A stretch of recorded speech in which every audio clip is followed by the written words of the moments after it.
Ok, c'est parti. Et bien, écoutez, bienvenue à tous pour cette session My Racing Coach et Shop Racing qui est dédiée évidemment aux produits AIM et à Race Studio. Donc, on est vraiment très content d'avoir beaucoup de monde qui a répondu, qui nous a sollicité pour cette session et qui a envie peut-être d'en savoir un petit peu plus sur les datas. Donc, bah voilà, comme l'a dit Guillaume, vous allez pouvoir remplir dans le chat un petit peu d'où vous venez, ça nous sera utile, faites-le, ça nous sera utile pour orienter un petit peu notre discours en fonction de s'il y a plus de gens qui font du karting. Si vous faites de la voiture, dites-nous également ce que vous faites, avec quelle voiture vous roulez, puisqu'effectivement, on pourra vous présenter, enfin Joseph pourra vous présenter des produits spécifiques pour ça. Donc voilà, quand vous faites du karting, dites-nous également si c'est KZ ou X30 par exemple. Mais voilà, on va pouvoir démarrer et puis vous expliquer un petit peu tout ça. Je vais partager mon écran,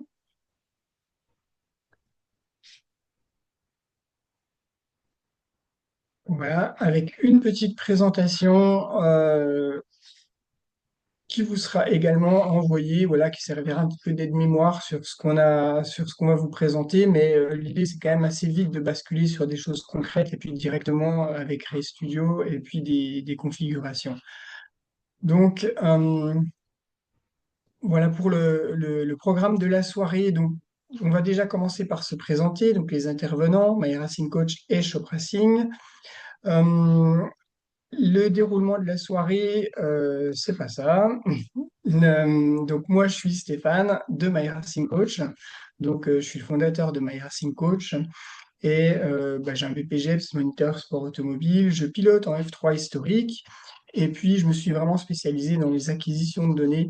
C'est quelque chose que j'ai adoré pour moi-même en tant que pilote et je me suis vraiment spécialisé dans cette interprétation et j'accompagne aujourd'hui bah, beaucoup de pilotes via My Racing Coach, mais également sur les circuits, que ce soit en karting ou en auto. Et je sais qu'il y a des gens qui sont là ce soir que j'accompagne régulièrement sur les pistes. Et je vais passer la parole à Joseph. Bonsoir Stéphane, bonsoir à tous. Joseph, je suis donc le gérant de Shop Racing. C'est une société que j'ai créée en 2008, donc ça commence à faire quelques années, on va dire. Donc historiquement, moi j'ai travaillé dans l'industrie automobile avant, donc j'ai beaucoup travaillé sur l'instrumentation, les capteurs et les buscans, des choses qu'on utilise beaucoup dans le sport automobile. Et donc l'idée m'est venue de créer cette société qui maintenant euh, existe depuis pas mal d'années. Donc, Shop Racing, je vais juste présenter un peu rapidement. On a deux activités principales. On est d'une part distributeur IM France Automoto. Alors, pas karting. Karting, il y a d'autres intervenants pour le karting, mais on s'occupe quand même des réparations, de la vente de produits pour le karting.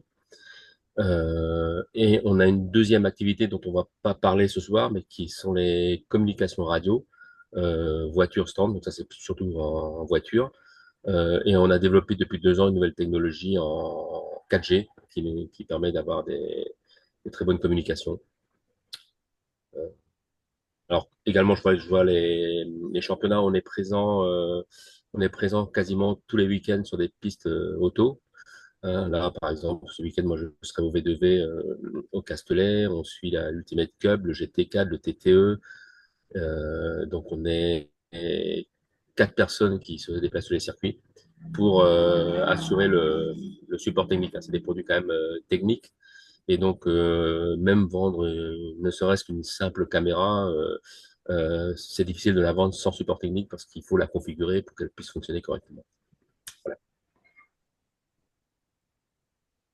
Ok, merci pour cette présentation. C'est vrai que les principaux matériels en fait connus, hein, on est d'accord, c'est le Micron pour le karting avec le nouveau Micron 6, les solos qui sont très connus avec les caméras et puis les tableaux de bord également.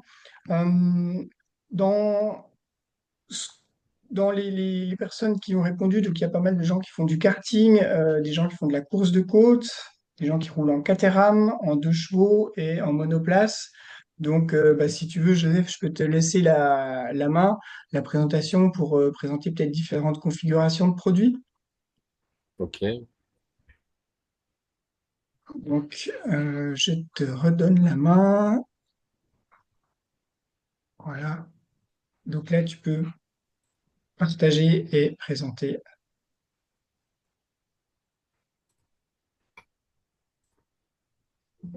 C'est bon, vous voyez là à l'écran. Alors donc ça c'est un document qui présente les différentes configurations que l'on peut rencontrer, sachant que la majorité des auditeurs ce soir viennent du karting, donc on parle de Micron 6, mais il faut savoir qu'IM a une gamme de produits très très large qui permettent justement de pouvoir améliorer son pilotage grâce aux acquisitions de données et aux caméras embarquées. Donc là, vous avez les quatre principales caméras disponibles chez IM. On part de la petite caméra sport que là, on va trouver notamment en karting, hein. Après, la Corsa en voiture fermée. Après, la GP qui est une caméra avec une tête déportée, ce sera plutôt pour les monoplaces. Et la Dual qui, elle, est une caméra avec double caméra, hein. Également, ces deux dernières caméras disposent d'une sortie vidéo qui permettent aussi de faire du live streaming, c'est-à-dire de pouvoir voir les datas en direct dans les stands. Donc, on a équipé, je dirais, on équipe énormément de véhicules différents. Alors, je vais pas tout vous les montrer, mais je vais vous montrer quelques exemples d'architecture. Ça permettra d'expliquer un petit peu comment on peut interconnecter les produits AIM suivant le véhicule, parce que suivant le véhicule, ça va pas être les mêmes produits que l'on va installer et que l'on va connecter. Alors, je prends ça, c'est un exemple sur qu'on va rencontrer sur beaucoup de voitures, en fait. C'est-à-dire qu'on part d'un Solo 2DL, ce qui va être un peu l'équivalent du Micron 6 en carte, hein. Donc, le Solo 2DL va récupérer les données venant de la voiture par un faisceau spécifique. Donc, on va récupérer toutes les informations, si elles sont disponibles, l'accélérateur, le frein, les vitesses, les rapports engagés, etc., etc. Donc tout ça, ça va dans le solo qui les enregistre. Et le solo dispose d'un GPS en interne pour avoir les chronos et les datas. Ensuite, on peut n'utiliser que le solo. Après, en option, on peut brancher une caméra qui, elle, va récupérer toutes les données du solo sur la vidéo. C'est-à-dire que vous aurez sur la vidéo euh, à la fois le régime, la vitesse, le rapport engagé, enfin pas mal de choses. Donc, ce qui permet aussi de travailler. Donc, je vous présenterai tout à l'heure un exemple de data avec de la vidéo. Vous allez trouver d'autres architectures. Ça. Donc ça, c'est une architecture sur une monoplace. Où là, je vous ai dit, on a la caméra SmartICam GP avec une tête déportée, hein. Et également, alors ça, c'est un exemple en rallye.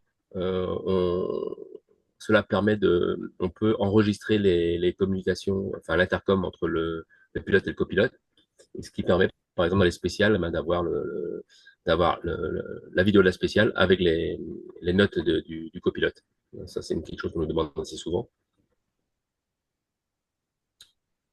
Je ne sais pas si on a des gens qui font du rallye, on peut peut-être poser la question dans le chat. Mais effectivement, les datas en rallye, c'est souvent un sujet, c'est peut-être un petit peu plus délicat à analyser parce que les routes changent beaucoup. Mais la vidéo, de toute façon, c'est incontournable, quoi, hein. Ouais. Alors là, c'est pas autant les datas, c'est en fait d'avoir la vidéo de la spéciale avec les notes, quoi. Donc, Ouais. même souvent, ils ne connectent même pas les datas, hein. Bon, ils le font ou ils le font Ouais. pas. Ça, c'est un petit peu la même planche que tout à l'heure, mais dans ce cas-là, avec la SmartICam Corsa, qui est une caméra qui est un peu plus sophistiquée, on va dire, qui fonctionne avec une carte SD, avec une qualité vidéo un peu meilleure que la SmartICam Sport. Donc, c'est le produit, je dirais, phare en sport auto, hein. Mais également, si on regarde une architecture telle que celle-là, l'avantage aussi, c'est que en fait, vous pouvez passer d'un véhicule à l'autre, hein. C'est-à-dire là, je sais pas, c'est une 208, vous passez sur une, sur une câble, sur une GT4. En fait, on change ce câble, on reprogramme le solo et vous pouvez réutiliser votre matériel. Ça, c'est un des avantages. Là, c'est un exemple en Alpine. Toujours pareil, une Corsa. Je vais essayer de trouver des exemples un peu différents.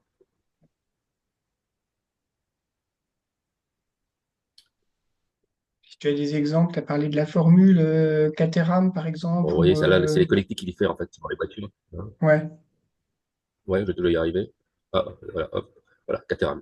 Alors, avec Ah, Caterham, il y a plusieurs catégories. Il y a les road sport qui sont les 340, qui sont les Caterham, je dirais, de base, qui disposent d'un connecteur, ce qu'on appelle OBD, hein, que vous avez, c'est le même connecteur que ce que vous avez sur votre voiture, en fait, hein. Et donc, on récupère les données à partir de ce connecteur. Donc, alors en Caterham, c'est une voiture, alors c'est un peu paradoxal, mais c'est une voiture pour moi ouverte, comme une monoplace, parce qu'il n'y a pas de toit. Mais en fait, les caméras sport et Smarticam sont autorisées en Caterham. Donc, voilà, ça c'est. Donc, alors aussi,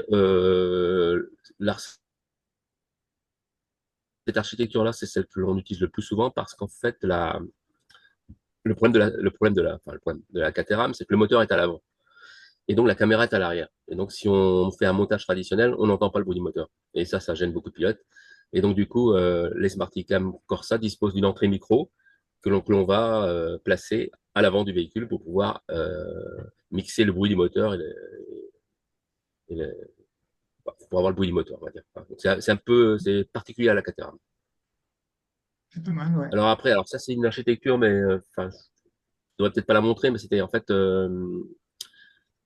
sur une Caterham, quand on récupère les données venant du calculateur, en fait, on ne dispose pas du frein et de l'accélérateur. Hein, c'est des informations qui ne sont pas disponibles. Donc, du coup, pendant longtemps, on était obligé de mettre un boîtier d'acquisition de données avec un capteur de pression de frein et un capteur d'accélérateur, un capteur de position de pédale d'accélérateur.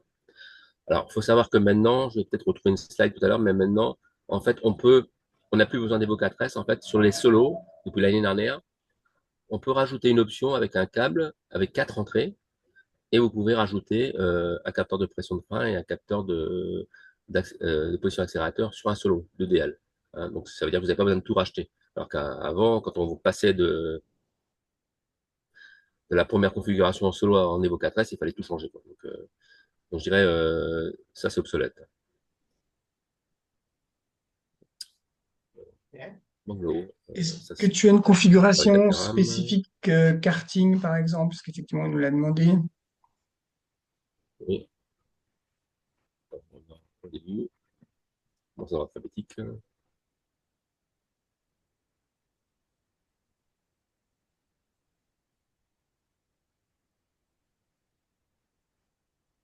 Alors, Kartik, je vais plutôt commencer par la base. Alors, la base, c'est un Micron 6, euh, soit un Micron 6, soit un Micron 6 2T. Sachant le 2T, la seule différence, c'est qu'il dispose de 2 entrées température, hein.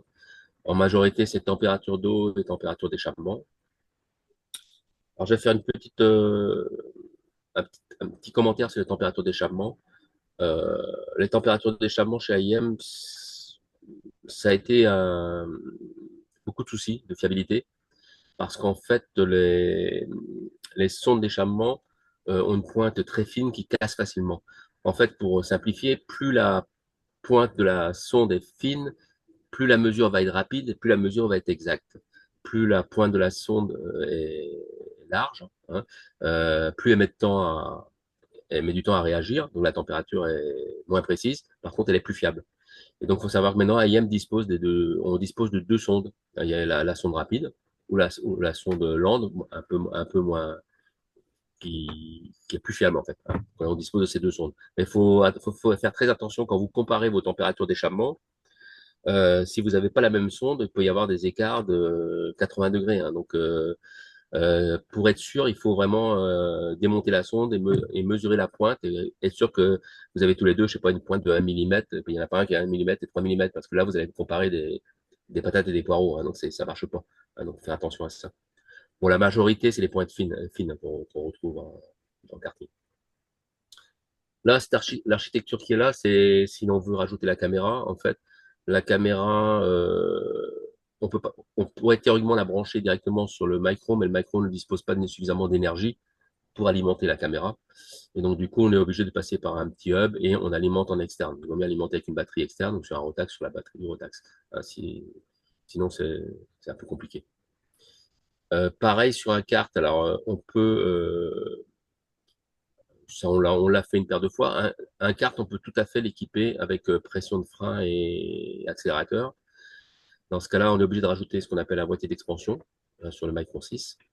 Et on va mettre un capteur de pression de frein sur le circuit hydraulique. Donc on dispose d'adaptateurs pour les OTK notamment. Et un capteur de pression d'accélérateur. Et l'avantage de ça, c'est que en fait, si on n'utilise pas de capteur, quand on fait les acquis, mais ça Stéphane vous l'expliquera, en fait, on sait ce que fait le kart. On ne sait pas ce que fait le pilote. En fait, le, le, le Micron mesure les accélérations longitudinales, donc c'est ce que fait le kart. Mais on ne sait pas si on arrive à estimer si le pilote freine fort ou pas, mais l'idéal, c'est le capteur de pression de frein. Le capteur de pression de frein, ça dit vraiment, surtout si on compare des pilotes, la pression de freinage pendant combien de temps exactement. Le seul Oui, l'inconvénient de ça, c'est qu'en fait, on peut l'utiliser en essai, mais en général en course, c'est interdit. Donc, des fois, c'est un peu compliqué. C'est bien pour les essais d'hiver, je dirais. Mais il faut savoir qu'on sait le faire. Hein. Donc, et c'est pareil, l'accélérateur. Et nous, souvent, on a équipé en fait, des jeunes pilotes. Parce qu'en fait, après, c'est plus. Pour les pilotes, ils s'améliorent. Mais c'est plutôt les jeunes pilotes pour voir s'ils restent accélérés à fond, s'ils freinent fort. Voilà. Donc, il c'est faut vrai savoir que qu'on sait faire tu as ça. raison tu as raison d'en parler, Joseph, mais effectivement, les données GPS, alors je vais en parler un petit peu plus en détail tout à l'heure, hein, mais c'est une image effectivement de ce qui se passe et le capteur, lui, donne la réalité.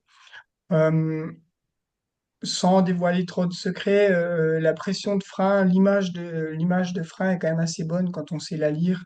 Après, c'est vrai qu'avoir un capteur sur la pédale d'accélérateur, c'est aussi vraiment sympa parce que là, pour le coup, il peut y avoir des différences parce que on lève un petit peu le pied, on voit pas trop ce qui se passe sur l'image. Donc, c'est sûr que c'est quand même intéressant quand on en a vraiment besoin d'avoir des données extrêmement précises. Voilà. Donc, après, je vais regarder si j'ai quand même d'autres exemples dont je n'ai pas parlé. Pour les amateurs de moto, on le fait également. Et là, on a pour les Kawasaki, on a des tables de bord custom qui remplacent le table de bord d'origine. Et c'est pareil, sur lesquels on peut brancher une caméra, même principe. Donc, hein, s'il y a encore quelque chose d'un peu différent. Les légendes car, alors ça, c'est aussi intéressant. Les légendes car, par exemple, maintenant, on fournit tous les légendes car avec un MXM qui va peut-être vous rappeler quelque chose, puisqu'en fait, c'est le même boîtier que le Micron 5, hein, mais sauf adapté à la voiture. C'est-à-dire que là, du coup, on va avoir le rapport engagé, on va avoir les capteurs. Donc ça, c'est sur les gens de car, entre autres. Regarde, tac, tac, tac. Bon, je crois qu'on a à peu près tout. Alors, je crois que j'ai vu, je sais pas s'il n'y avait pas des gens qui faisaient de l'historique. Les personnes qui font de l'historique, et évidemment, les véhicules historiques ne disposent pas de buscade, donc on n'a pas toutes les données qui remontent. Mais on a quand même toujours pareil avec le Solo 2DL. On a une version qu'on appelle RPM. Alors les Solo 2DL, ils sont tous identiques. Hein. La version, c'est juste le câble qu'on utilise avec, mais ils sont tous pareils. Et donc, dans le cadre de véhicules historiques, en fait, on a un câble qui, lui, a la masse d'alimentation et le régime moteur qu'on peut aller récupérer sur la bobine ou sur la signal contour. Et ça permet déjà d'avoir le régime moteur dans la quille, faire même un mouchard, par exemple, et aussi d'avoir ça sur la vidéo. Donc ça, c'est quelque chose qu'on utilise beaucoup en véhicule historique. Ok. Bon, je crois que j'ai fait à peu près le tour. Voilà. Ouais, ça donne un bon aperçu déjà, une bonne plage de configuration possible, en fait, quel que soit son véhicule, hein. Euh, Guillaume, je te propose peut-être de répondre à quelques questions spécifiques Ouais, sur le bien sûr. matériel. S'il y a des questions Hum. sur les analyses, on les verra après, mais si des questions là sur le matériel, sur Déjà, ce qu'on va déjà voir, ça... sur le matériel, alors justement, on avait. Alors, la toute dernière question, je la prends tout de suite pour rebondir à ce qui vient d'être dit. Une question de Charline qui concerne euh, juste de voir. Est-ce que ça marche aussi sur les Micron 5 2T? Qu'est-ce qui marche chez Mac 5? J'ai pas compris. La caméra? La caméra, oui, oui, oui, Voilà. oui, oui, oui, oui, les caméras, oui. Oui, oui, oui. On Pas avait sur les Mac aussi. 4, mais sur les Mac 5, oui. On avait deux questions sur la sonde. Déjà, quelle est la cote max de la sonde d'échappement? C'est pareil, c'est quoi la code max? C'est le diamètre. Le diamètre, je pense. Le millimètre, Ah, j'imagine alors, de la pointe. de tête, je sais Pardon. plus. Après, les, ce qu'on appelle les fiables, ils doivent faire peut-être 2 mm, 2 mm 5, un truc comme ça. Donc, il y a pas de risque de casse de la pointe de la sonde, hein. Et combien de millimètres fait la pointe d'origine? Voilà, l'origine, elle fait moins d'un millimètre de tête. Elle est très fine. Donc, on arrive à les Euh, différencier assez rapidement, même à l'œil, quoi, hein. Ah oui, à l'œil, on le voit, oui. Mais encore une fois, il faut être prudent quand vous comparez les températures, si les sondes sont différentes. Et également, si elles sont à la distance par rapport au piston est un petit peu différente, ça peut jouer aussi. Hein, donc, c'est pour ça, si vous avez plusieurs pots, mettez toujours à la même distance la sonde par rapport au piston, de façon à pouvoir comparer les choses de manière correcte, on va dire. J'avais aussi une question sur est-ce qu'il y a beaucoup d'évolution entre le Micron 5 et 6 et est-ce qu'il est plus intéressant de passer au 6? Est-ce qu'il est plus intéressant dans la mesure où il n'y a plus de Micron 5, le problème est résolu, on va dire, à part en trouver en occasion, hein. Le Macron 6, alors c'est pas c'est une évolution, je pense plutôt en termes de fiabilité, en fiabilité. Bon, c'est-à-dire que le Macron 5, moi je sais, j'en vois passer, hein, donc on a eu quand même quelques soucis de fiabilité sur ce produit-là. Donc le Macron 6 a été complètement redesigné. Et donc également le problème de l'autonomie, c'était une batterie externe donc qui tenait tout juste la journée. Donc maintenant, donc l'autonomie a été améliorée, ça se recharge en USB-C, donc de manière assez facile, hein. Donc l'autonomie est meilleure, le GPS est plus précis. Et également, on a, bah, Stéphane pourra le montrer, on a même l'angle volant sur les datas, on a des choses un petit peu différentes sur les datas, sur le Micron 6. Et l'écran est un peu plus grand. Alors, je vous avoue que ça fait pas une différence énorme, mais voilà. Mm. Oui, je crois que c'est principalement l'autonomie, les capacités d'affichage qui sont meilleures. Voilà. Mm. J'avais une dernière question, visiblement. Quid d'une aide de réglage carbu via sonde de température? Tu peux répéter la question? Oui, bien sûr. Quid d'une aide de réglage carbu via sonde de température? Alors, je dirais qu'en carte, on n'a pas trop le choix. Euh, pour régler la carburation, il faudrait une sonde lambda. C'est l'idéal. Sonde lambda. Qui mesure le mélange air-essence. La problématique, c'est qu'en carte, on utilise du mélange avec de l'huile et l'huile pollue la sonde. Et ça se fait de manière progressive. C'est-à-dire que bon, j'en ai quelques-uns qui ont essayé, hein. Alors, ça marche au début. Et progressivement, la sonde est polluée et on s'en rend pas compte. Donc, ça donne des fausses informations. Donc, alors sans parler du côté intrusif d'une sonde lambda, hein, vous voyez, c'est une sonde, on met un écrou, je sais pas, de 20 mm à souder sur la pile d'échappement. Donc, c'est c'est pas très facile à utiliser. Et autre problème, les sondes lambda, il faut les chauffer. Donc, il faut les mettre sur une batterie parce que ça va consommer 2 ampères 5 pendant la chauffe, hein. Donc, autant dire qu'en karting, c'est pas adapté. C'est utilisé en auto, mais pas en karting. En karting, on utilise la température d'échappement qui est peut-être pas l'idéal, mais qui donne quand même une bonne idée gérer du réglage de carburation. Et c'est ce que font 99% des gens, hein. Voilà. C'est ce qui est le plus simple et plus facile à interpréter également. Finir avec le matériel, est-ce qu'il y a une date de sortie pour l'application mobile? Alors, depuis que je suis distributeur IM, j'en entends parler. Donc, je dirais Ça à va venir l'italienne, ça alors. devrait pas tarder. Je ne sais pas, je ne sais pas.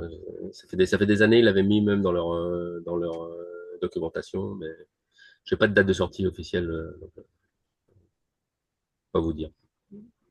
Pour l'instant, c'est uniquement sur PC.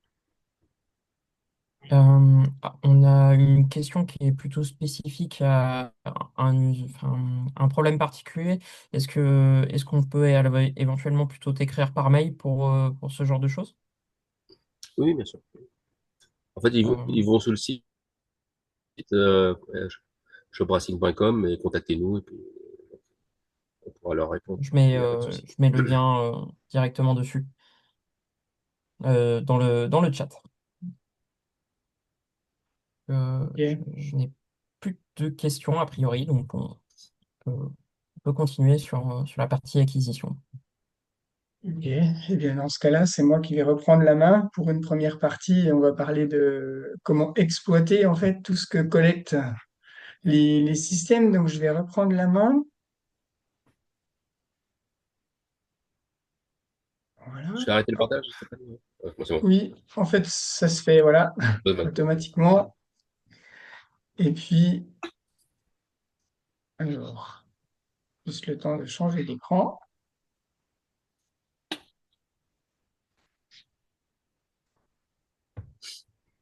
Voilà. Je vais directement sur la partie sur Ray Studio. Je reviendrai peut-être sur la présentation après. Donc, on va démarrer ce soir vraiment, vous montrer un tour d'horizon de ce qu'on peut faire dans les analyses. Qu'est-ce qu'on peut regarder, quelles informations on peut tirer. Et je pense que je vais prendre des exemples voiture et karting également, hein. Hum, donc, dites-nous quand même dans le chat s'il y a des gens qui débutent vraiment complètement. J'aimerais bien savoir un petit peu votre niveau avec l'utilisation de Ray Studio. Est-ce qu'il y a des gens qui débutent complètement, qui savent pas remonter leurs données? Est-ce qu'il y a des gens qui savent, on va dire, juste afficher quelques courbes? Ou est-ce qu'il y a des experts également? Je serais intéressé de savoir ça. Et puis, en ce qui concerne la démonstration, on va démarrer au fait de dire, voilà, on a collecté nos données, on a remonté nos données, et maintenant, on va les analyser. Et puis, bah, ce que je vais vous faire, je vais démarrer une analyse un petit peu telle que je l'ai fait. Alors, c'est pas à dire qu'il n'y a pas d'autres méthodes, mais voilà, c'est quelque chose qu'on pratique depuis pas mal d'années. Et on a mis en place, nous, notre propre protocole d'analyse, et c'est ce que je vais vous montrer ce soir. Donc, euh, voilà. Là, par exemple, j'ai remonté des données de voiture. C'est un petit prototype 2 litres sur le circuit de Hockenheim. Et sur les premières courbes qu'on va avoir, donc j'ai un premier tableau. Tous ces tableaux existent déjà par défaut. Par contre, j'ai fait des configurations personnalisées. Donc, pour ceux qui utilisent Ray Studio peut-être d'une manière un petit peu plus basique, ne soyez pas effrayés par rapport à ça, parce qu'effectivement, c'est une configuration que j'ai développée, qu'on apprend à faire également, et puis qu'on partage pour nos utilisateurs. Donc, les courbes vraiment de base, la vitesse en haut, le GPS longitudinal, donc c'est en fait cette fameuse courbe qui va nous donner l'image du frein. C'est celle-ci, en fait, où quand on a un capteur de frein, on va avoir quelque chose qui va donner la même information, peut-être de manière plus précise, mais en tout cas, c'est ici qu'on va venir chercher l'information sur le frein. Le GPS latéral, donc voilà, le grip latéral, droite-gauche. Et puis ici, j'ai ajouté le rayon. Le rayon, c'est le rayon que fait la voiture sur le circuit. Et ça, c'est quelque chose dont je me sers beaucoup, notamment pour essayer, on va dire, de déterminer les points de braquage. Donc, il y a aussi d'autres moyens d'y arriver avec les notions de GPS slope. Il y a différentes possibilités d'y arriver. Donc, c'est pour ça que ce que je vous propose là, c'est une interprétation. Ça ne veut pas dire qu'il n'y en a pas d'autres. Mais voilà. Alors, quand je récupère des données, et j'allais dire pour toute personne qui veut commencer d'analyser, la première chose à regarder, c'est le frein. Donc, le frein, parce que, en fait, je vais vous donner des repères, c'est qu'avec le temps, on se rend compte que, il n'est pas possible d'avoir un bon temps si le freinage n'est pas maîtrisé. Ça, c'est un fait qui est vérifié à 99,99%. Et d'un autre côté, ça veut dire qu'une fois qu'on maîtrise son freinage, eh ben, on va déjà se trouver dans une plage de vitesse qui va être intéressante. Mais si je suis un petit peu basique et brutal, quelqu'un qui a une seconde au tour en karting, son freinage doit être amélioré. Voilà, c'est un petit peu ça que ça veut dire. Donc, comment on regarde une qualité de freinage? Il y a deux choses. La première chose, ça va être la quantité de freinage. Donc en fait, quand je clique voilà, sur cette courbe, ça va me donner le mini et le maxi. Donc le maxi, ça sera pour l'accélération. Le mini, en fait, ça va me donner la valeur avec laquelle j'ai le plus freiné. Alors je le mets entre guillemets quand je dis le plus freiné, parce qu'évidemment, c'est l'image du freinage. C'est léger et ça nécessite une part d'interprétation. Une part d'interprétation en fonction du freinage, du type de freinage. Est-ce qu'on a un freinage vraiment important, puissant, avec une grosse vitesse de départ et une vitesse faible d'arrivée? On aura en fait forcément des valeurs de frein qui seront un petit peu plus faibles quand les freinages sont moins appuyés. Et également, dès qu'on a des freinages en appui, ces valeurs-là ne sont plus représentatives. Par exemple, dans ce cas de figure-là, on détermine, alors quelque part un peu empiriquement, que la valeur cible, ce serait proche de 2G. Alors c'est plutôt pas mal, peut-être à 1,86. Ça manque un petit quelque chose. Euh, Après, ce qui est intéressant de voir, c'est que c'est sur le plus gros freinage qu'on atteint la plus grosse valeur, donc c'est plutôt pas mal. Il y a certainement d'autres freinages qui mériteraient d'avoir un petit peu plus de puissance. Par exemple, si on se place sur ce freinage-là, donc c'est le circuit de Hockenheim, c'est le deuxième virage, hein, où on a une valeur de 1,5. Bon, on pourrait aller chercher un petit quelque chose en plus. Ça, c'est le premier feeling qu'on va avoir simplement sur la quantité de frein. L'autre chose, c'est la qualité de freinage. En voiture, la qualité de freinage est représentée par, allez, l'image d'un V très prononcé. Par exemple, ici, on est pas mal. Voilà, sur un petit freinage comme ça, c'est pas mal. Par contre, quand on a des choses comme ça sur le retour, c'est que le freinage n'est pas optimisé. Également ici, c'est pas optimisé sur le retour. C'est-à-dire que le freinage dégressif, ce fameux freinage dégressif, n'est pas vraiment optimisé. Ici, on a plutôt quelqu'un qui va freiner et puis qui va relâcher et avoir un moment d'attente. Donc, on ne va pas être vraiment sur un dégressif pur là-dessus. Euh, donc voilà, une première petite analyse des freins. La deuxième chose que je vais faire, et ça je vais le garder après sur tout le week-end, c'est me configurer les secteurs. Vous voyez ici 1, 2, 3, 4, 5, 6, 7. Alors, ok, il y a des secteurs automatiques, on peut essayer de les oublier parce qu'ils ne sont pas représentatifs, parce qu'il y a trop de secteurs, il y a trop de découpage, et quelque part, on est d'accord que si on rentre très vite dans un virage sur un tour, et puis que le tour d'après, on sort très vite du tour, on va avoir un temps théorique génial, mais on n'arrivera jamais à le faire. Donc, pour avoir une représentativité sur les secteurs, on va partir de frein à frein. C'est un petit peu la manière de faire. Alors, ça se fait super facilement avec un bouton droit, Unlock Split Management. Et à partir de ce moment-là, on a plein de manières d'y arriver. On peut bouger simplement avec le curseur la taille du secteur. Si jamais je veux le découper, je peux le diviser. Voilà, je l'ai divisé ici, donc ça n'a pas beaucoup de sens, mais voilà, pour le remettre euh, je vais merge with previous, donc voilà, etc. Et en fait, ça permet vraiment de découper le circuit exactement comme on le souhaite, de manière théorique, on va dire de frein à frein, et avec certaines finesses, parfois quand il y a des enchaînements, on peut garder plusieurs virages. Voilà, après, c'est vraiment à l'interprétation de la manière qu'on le souhaite. Un petit détail ici, et il y a pas mal de gens qui se font avoir. Quand on a changé, quand on a fait notre configuration, il ne faut pas oublier de sauver le profil Save Profile, parce que sinon vous perdez tout ce que vous avez fait. Et là, vous revenez, vous revenez sur le circuit, il faut recommencer ces configurations. Alors, ces configurations nous donnent des tableaux. Donc ici, voilà le tableau de base, c'est le tableau qui correspond aux données que j'ai. Et en fait, ici, on va aller chercher d'autres informations. On va déjà regarder dans un premier temps, le meilleur temps et le comparer avec le meilleur temps théorique. Et encore une fois, on n'oublie pas que le découpage fait que le temps théorique, il est réaliste. On est capable, quand on découpe de frein à frein, on est capable d'isoler un virage. Des valeurs cibles. Des valeurs cibles, quand on est allé en karting dans une fenêtre inférieure à 2 dixièmes, Ouais, proche de 1/10, c'est qu'on est vraiment très bien aligné sur son tour. Euh, donc ça veut dire que voilà, c'est propre, c'est bien aligné ce qu'on fait.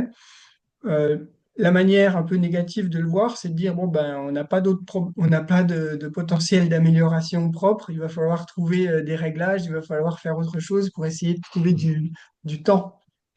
En voiture, c'est un petit peu plus large que ça en fonction du temps, parce qu'évidemment, si en karting, on est sur des temps à 40 secondes, 40-50 secondes, et en voiture autour de 1 minute 30, 2 minutes, on peut un petit peu doubler ça.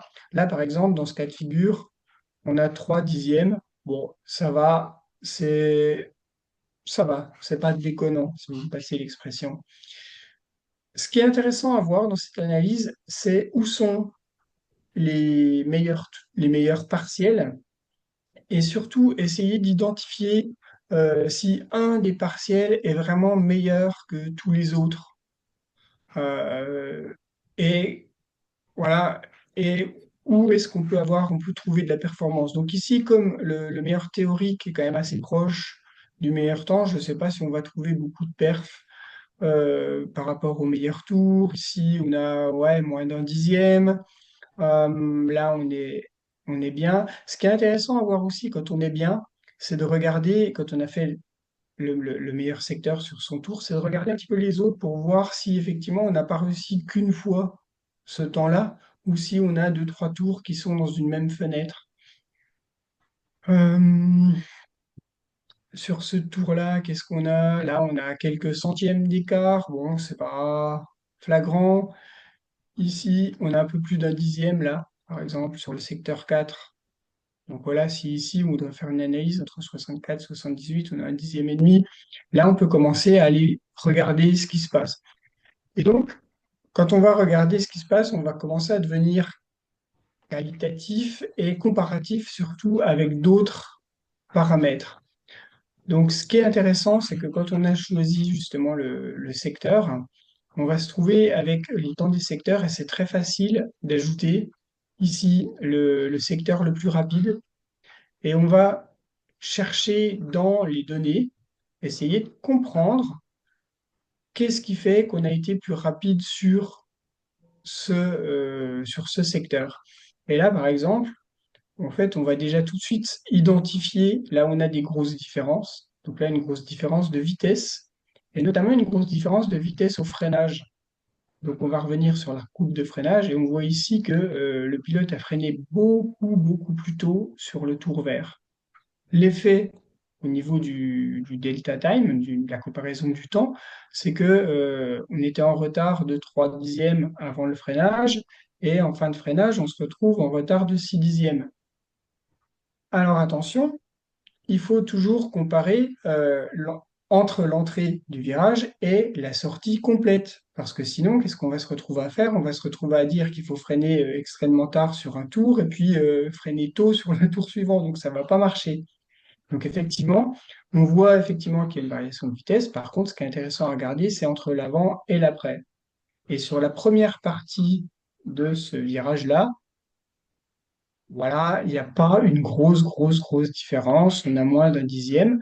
Par contre, ce qui est intéressant de voir, c'est que sur toute la deuxième partie de ce secteur-là, on gagne du temps, effectivement, puisque là, on se retrouve avec 4/10 de retard, et quand on est avant le freinage suivant, on n'a plus que 2,5, donc on a vraiment 2/10 sur cette capacité d'accélération. Et là, on va essayer de trouver des causes dans les datas. Ici, tout de suite, on identifie que, il n'y a pas une grosse linéarité sur la courbe violette. Donc, en gros, il s'est passé quelque chose à cet endroit-là. Euh, on va se servir évidemment de la trajectoire. Et ici, ben, on voit qu'on a des trajectoires qui sont relativement proches. En tout cas, à l'endroit nommé, la trajectoire est relativement proche. Donc, quelle cause on peut trouver ici quand exactement à cet endroit-là, on a en quelque sorte un lever de pied? Bon, ici, je connais moi l'histoire et c'est pour ça que ce cas de figure est très intéressant. C'est que là, en fait, le pilote a été gêné, tout simplement, a dû lever le pied à cet endroit-là, a été un petit peu gêné.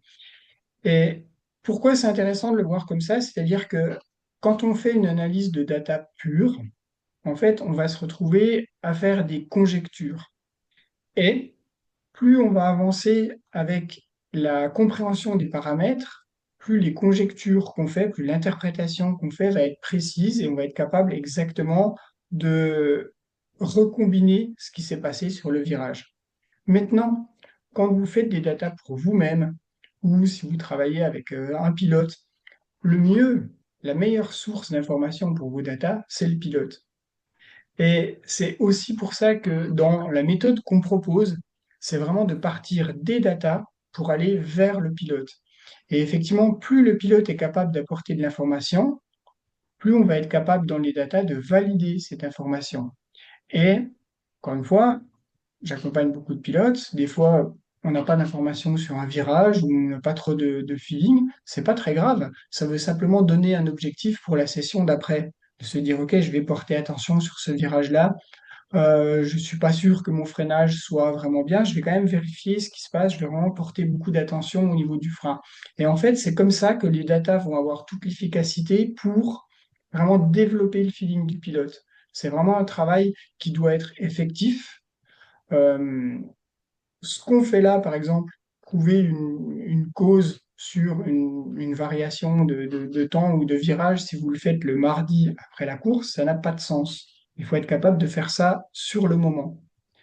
Et donc, effectivement, quand on a une connaissance extrêmement fine du logiciel, on sait ce qu'on va aller chercher et on va effectivement aller vite dans cette analyse. Maintenant, le mieux, c'est quand même de donner l'importance au pilote et de valider avec lui parce que ce qu'on veut au final, c'est que lui soit capable de changer quelque chose. Voilà. Donc voilà pour une première approche en voiture avec simplement ici, en fait, j'ai très très peu de paramètres finalement, puisque je me suis intéressé à la vitesse, au frein, un tout petit peu à la trajectoire. Je suis vraiment pas allé loin pour l'instant. Et puis, je me suis basé sur le tableau des splits, donc le tableau des secteurs, pour essayer d'identifier les points clés où je pourrais trouver de la performance. Guillaume, est-ce qu'il y a des questions particulières à ce moment-là? Euh, Oui, bien sûr. Puis n'hésitez pas à en poser encore dans le chat. On avait des questions sur comment faire pour borner le mini et le maxi. oui, en fait, ça se fait automatiquement. C'est vrai que je suis passé peut-être un petit peu vite sur ce clic. Je vais le faire ici. En fait, quand on clique sur le nom finalement du canal, ça va nous donner identifier la moyenne et en bleu le mini et en rouge le maxi. Donc là, par exemple, sur le tour violet, j'identifie la vitesse max et la vitesse min. Donc vraiment très très facilement. Et on peut voir, par exemple, sur deux tours, la vitesse max est identique. Pas la vitesse min pour le coup, mais la vitesse max est identique. J'avais Euh, une question. oui, Oui, une question sur est-ce que RStudio est disponible en français? Joseph, Non, malheureusement uniquement en anglais. Il n'ose pas le dire. je crois qu'il y a, RStudio. il y a Pardon? d'autres langues encore, il y a d'autres langues plus exotiques, il me semble. C'est pas uniquement anglais, mais ça va pas Il doit y nous avoir aider. d'italien normalement, voilà. Mais on Ouais. sait que dans le Euh, sport automobile et dans les sports mécaniques, tout le monde parle anglais.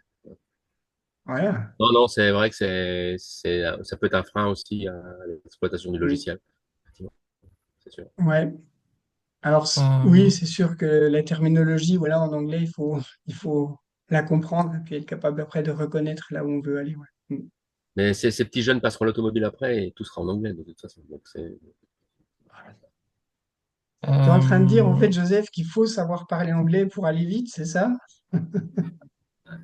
je sais pas si Bon, normalement dans toutes les séries, je sais pas si vous avez remarqué, mais dans toutes les séries, les grandes séries, les ingénieurs, même les ingénieurs français, parlent en anglais. Hein. C'est la langue officielle. mm. Faut bien les préparer tôt. est-ce que RStudio 2 est toujours téléchargeable? Oui, oui, oui. Donc, quand vous allez sur le site d'AIM, alors il y a un lien sur notre site. dans support technique logiciel, et vous trouverez un lien pour télécharger Restudio 2 Analyse. Alors, moi, je conseille pas de l'utiliser parce il est plus maintenu et donc il peut y avoir pas mal de bugs et aussi des mauvaises interprétations. Alors, je sais que il y a des gens qui historiquement utilisaient Restudio 2 qui ont du mal à passer à Restudio 3.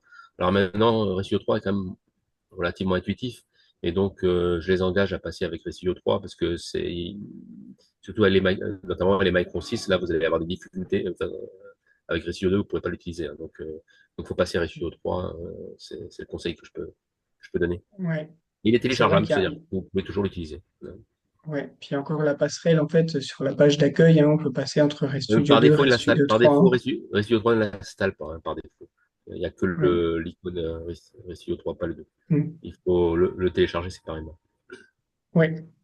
Après, je comprends aussi la question parce que c'est vrai que le passage entre RStudio 2 est quand même RStudio 2 avait des côtés assez simples, assez visuels au niveau des fonctions, mais RStudio 3 est quand même beaucoup plus puissant dans l'analyse, mais ça demande un petit temps d'adaptation, on est d'accord. J'avais une question sur mes tracés ne suivent pas la piste. Que faire? Euh, oui, euh, je sais pas, alors je vais aller ici sur le map. Euh, En fait, ça, c'est quelque chose qui est un petit peu indépendant. Euh, on a notamment ça sur les pistes de karting. Alors, je vais prendre un exemple sur des pistes de karting, voilà, que j'ai fait récemment. Et je ne sais pas ce qu'on va trouver, mais parfois, on peut trouver des virages où, bah là, typiquement, allez, là, je suis sur un exemple comme ça. Typiquement, les pilotes ne passent pas dans l'herbe à cet endroit-là.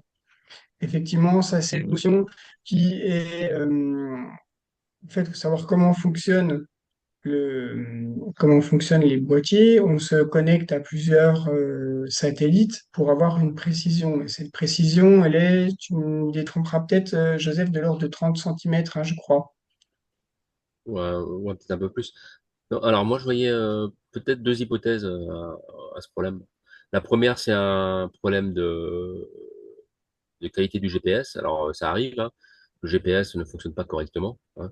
Ça, on peut le voir quand on a les données. Il y a une donnée qui s'appelle GPS NSAT qui permet de voir sur un tour si le GPS fonctionne correctement. Et également, si on fait la comparatif avec la voiture, la différence, c'est quand même qu'en carte, on a notre système d'acquisition de données qui est sur le volant et qui bouge tout le temps, hein. Sur une voiture, en général, il n'est pas sur le volant. Et veut dire que tous les capteurs se secoués dans tous les sens. Alors le Macron 6, justement, de ce côté-là, l'algorithme a été amélioré, il intègre beaucoup mieux, hein.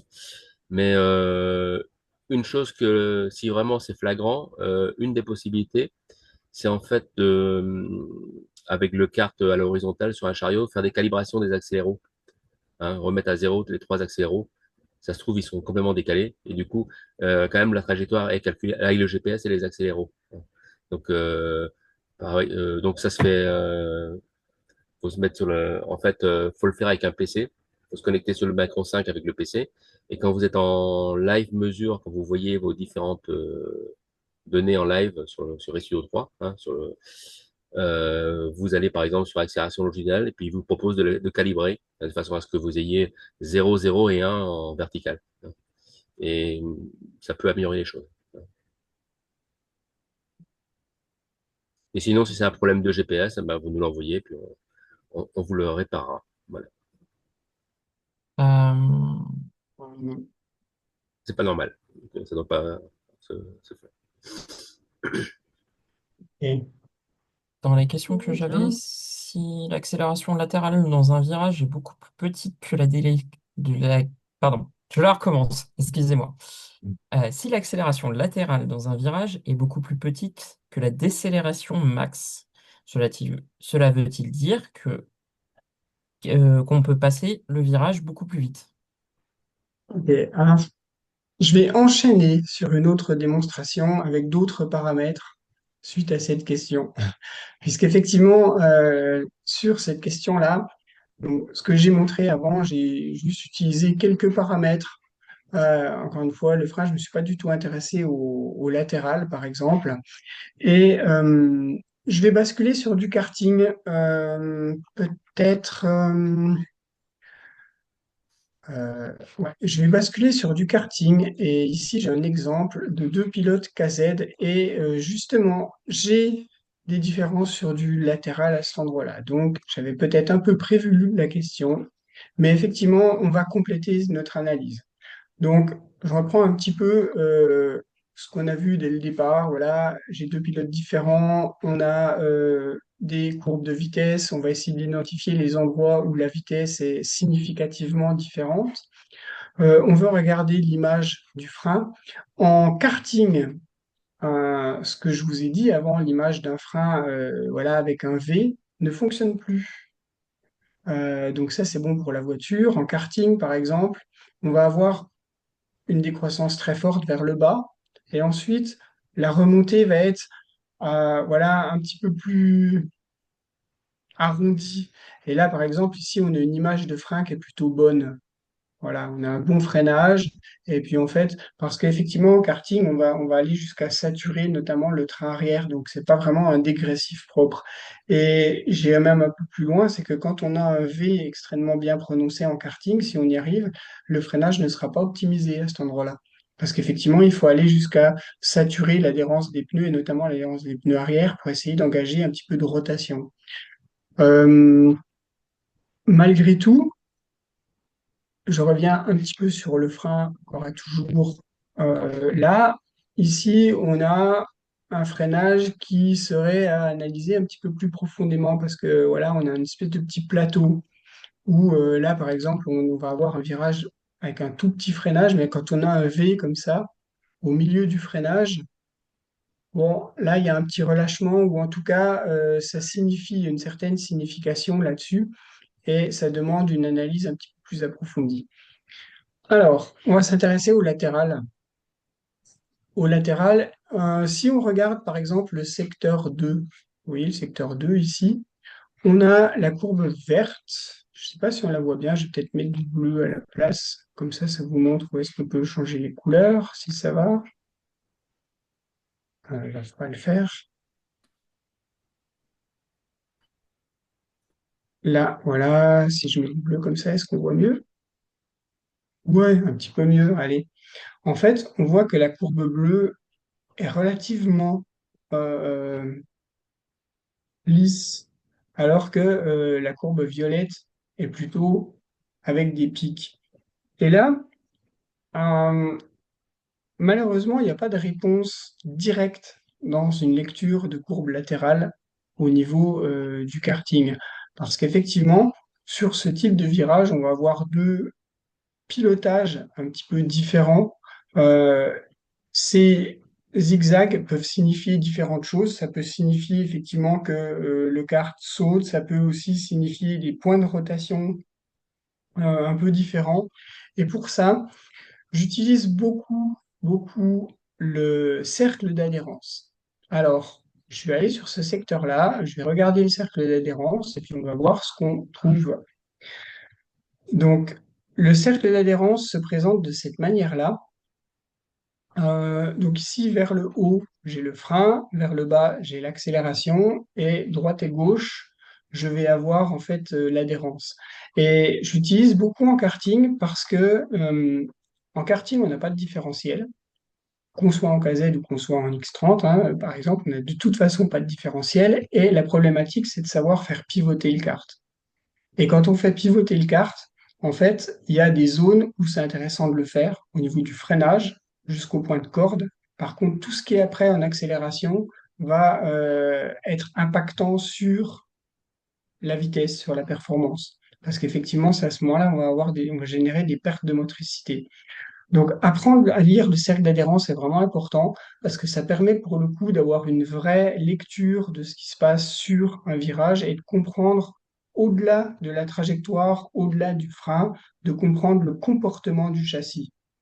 Et encore une fois, euh, on sait le faire avec un minimum d'expérience ou peut-être un maximum d'expérience en ayant passé en revue pas mal de sessions.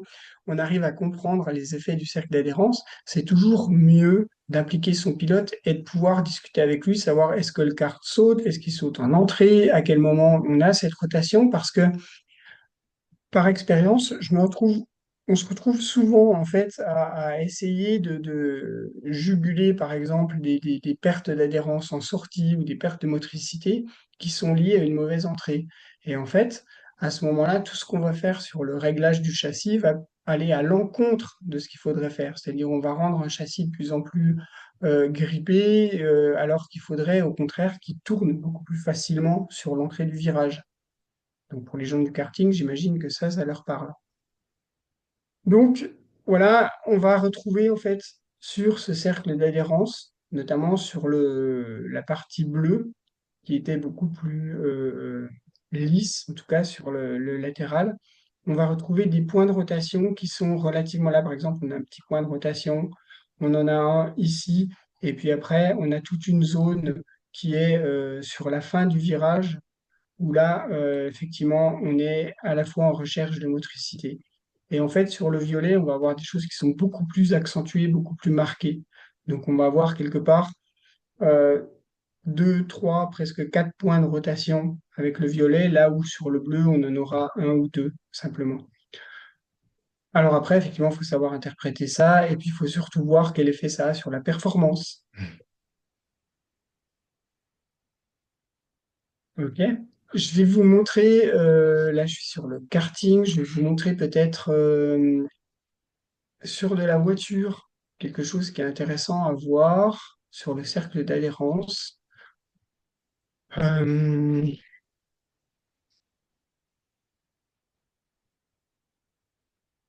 là, voilà, là, par exemple, je suis sur le circuit de Spa et notamment, je vais essayer de prendre juste la première partie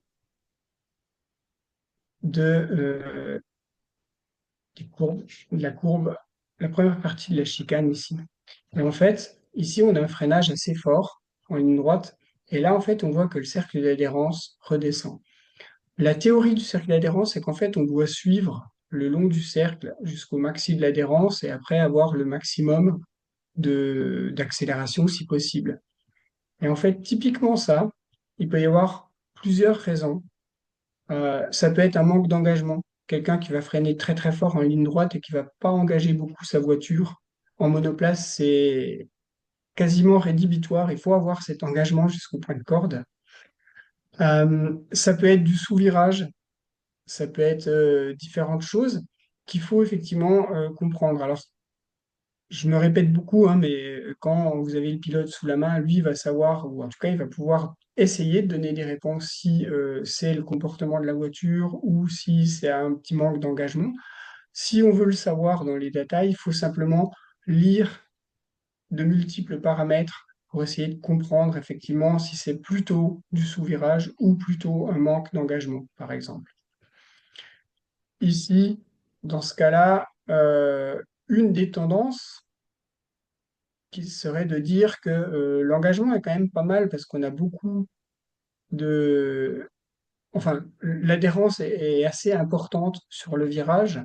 Donc effectivement, il n'y a pas beaucoup de raisons que le freinage soit fort et qu'il y ait quand même un fort grip latéral. Donc ici, ce serait plutôt du sous-virage. Une autre manière de le voir, valable pour la voiture, en fait, c'est de faire, de combiner un certain nombre de paramètres. Et notamment, combiner euh, la vitesse mini avec le maximum du grip. Alors ce virage-là n'est pas très représentatif parce qu'il y en a deux. Je vais vous trouver un meilleur virage que ça. Euh, Est-ce que ça marche sur Bruxelles à Spa? Ouais, pourquoi pas, on va essayer. On va bien voir ce qu'on trouve. Ouais, donc ici on a un virage qui est assez long. Alors je vais essayer de grossir un petit peu. Vous me dites si vous voyez bien. Je me suis perdu là. Voilà, ouais. Un virage qui est assez long et qui parfois se prend même en deux fois.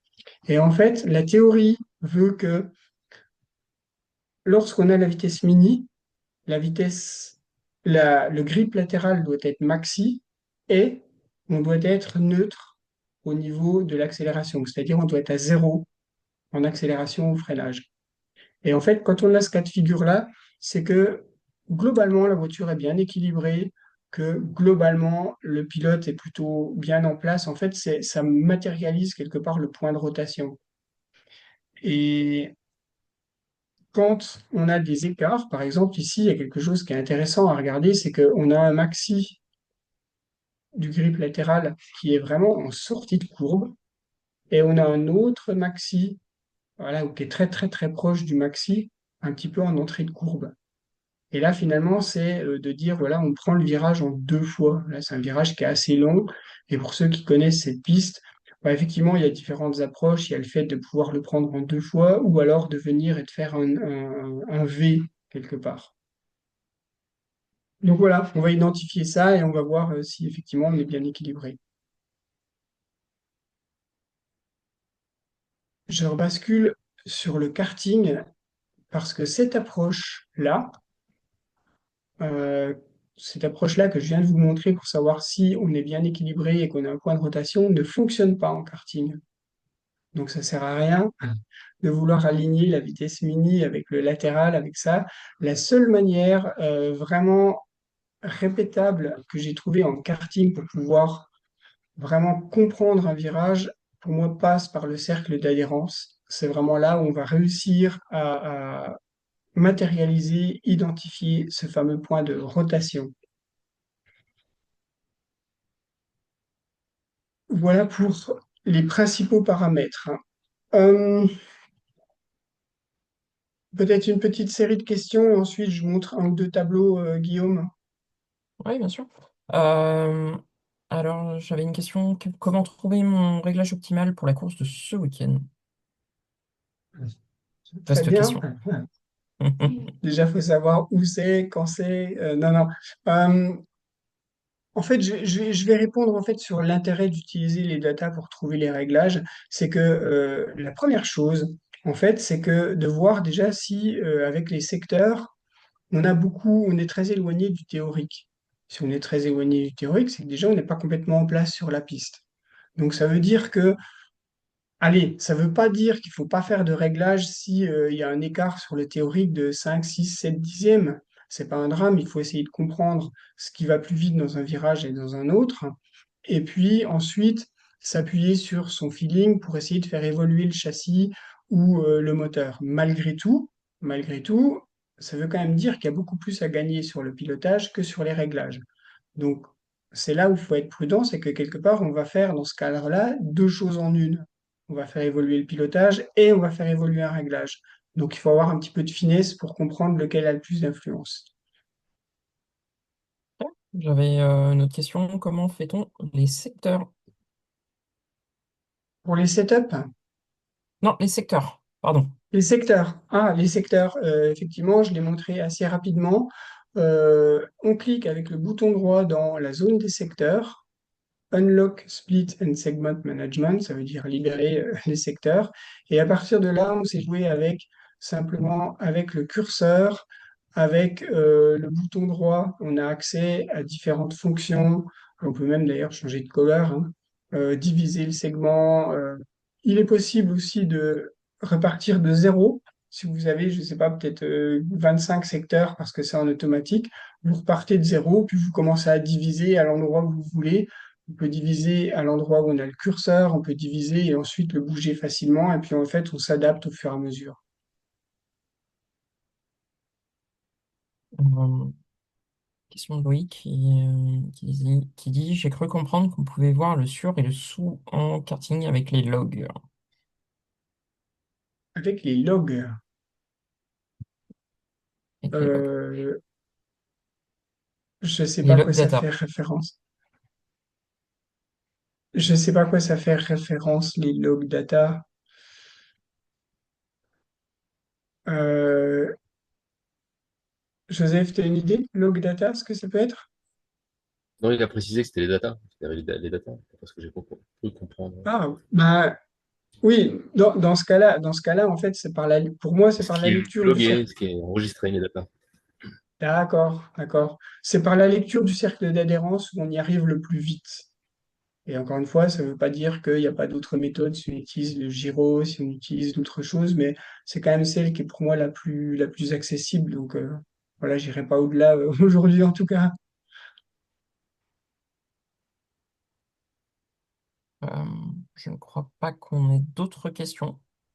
Ok, et ben dans ce cas-là, ce que je vous propose, c'est de montrer quelques autres tableaux, parce que vous voyez qu'il y a une quantité de tableaux ici qui servent avec différentes choses. Je vais passer peut-être plus ou moins vite, mais là, par exemple, j'ai un tableau qui est défini pour le moteur. Et en fait, principalement sur le moteur, ce qui est intéressant de voir, alors outre les températures dont on a déjà parlé d'échappement pour les motoristes et pour régler sa carbu, mais là, par exemple, sur le karting, ce qui est intéressant à voir sur un KZ, là on est sur un KZ, c'est d'avoir les RPM et de voir en fait à quel endroit on est un petit peu au-delà du régime. Notamment ici, bah, par exemple, ce que j'ai mis en rouge, c'est tout ce qui va dépasser 14 500. Donc à vous de voir par rapport à votre moteur si 14 500 c'est beaucoup ou pas beaucoup. Et également de voir comment le pilote se comporte, notamment au freinage, est-ce qu'il va utiliser beaucoup le moteur ou pas beaucoup. Ce que j'aime bien voir, c'est savoir est-ce que le pilote fait du short shifting ou est-ce que le pilote va avoir tendance à passer sa vitesse avec de moins en moins de tours minutes, ou est-ce qu'au contraire, il va être bien régulier. Ce que je peux vous dire d'expérience pour les gens qui roulent en KZ, euh, à part les sorties de virage, notamment quand on est en deux, il faut passer de deux en trois, ou souvent il faut faire un petit short shifting. Le short shifting, ça va être 13 008, c'est précis. Euh, Tout le reste, c'est 14 002, voilà, au réglage du moteur près. Mais si votre moteur, par exemple, est optimisé pour 14 002, ça veut dire que si vous êtes à 14 500 ou si vous êtes à 13 009, là, vous perdez du temps et significativement du temps. Donc, si on doit parler du matériel, pour quasiment tous les pilotes KZ que j'accompagne, je règle les LED avec les tours minutes, en tout cas plus qu'avec le fait de savoir si on est en avance ou en retard. Ici, le sleep engine, ça c'est quelque chose qu'on peut définir avec les canaux mathématiques. Il y a énormément de possibilités avec les canaux mathématiques. Et en fait, c'est simplement la division des tours minutes par la vitesse ou l'inverse. Et en fait, ça va nous donner des informations sur la traction, la motricité et puis les endroits où on est en blocage. Donc ici, dans ce cadre-là, en fait, quand toute la puissance passe, on a une ligne droite. Je vais vous le montrer, c'est plus parlant en X30. Je vais vous le montrer là-dessus parce que c'est des fois un petit peu difficile à lire en. Voilà. En fait, ici, donc j'ai un X30. Et en fait, euh, si toute la puissance passe, on a une ligne droite. Et puis quand on va vers le haut, on est en blocage. Quand on va vers le bas, on a évidemment des pertes de motricité. Alors, c'est logique d'en avoir, ce comportement-là est logique. Par contre, ce qui est intéressant à voir, c'est que quand on va comparer des tours, et là je vais en mettre un deuxième un petit peu au hasard, c'est de voir effectivement s'il y a des gros écarts. Là, par exemple, on voit qu'on utilise un petit peu moins les freins, en tout cas moins le blocage de roue, on le retrouve là-dessus, et notamment sur les pertes de motricité. C'est là où on va voir justement des pertes de performance. C'est vraiment intéressant à regarder parce que en combinaison avec le cercle d'adhérence, on va pouvoir visualiser ici directement l'effet sur le moteur. Ok, d'autres informations dans les tableaux. Ici, je me suis fait un tableau avec beaucoup de chiffres. En fait, c'est beaucoup de chiffres, c'est sur un secteur, la distance du secteur, la vitesse max qui est à voir. Alors, pareil, sur les définitions de secteur, on peut des fois s'arranger pour que la vitesse max soit en entrée, mais c'est pas toujours possible. La vitesse mini.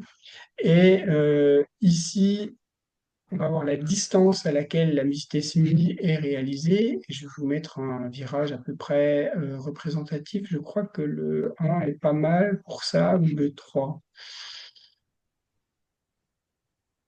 Voilà, typiquement, l'épingle.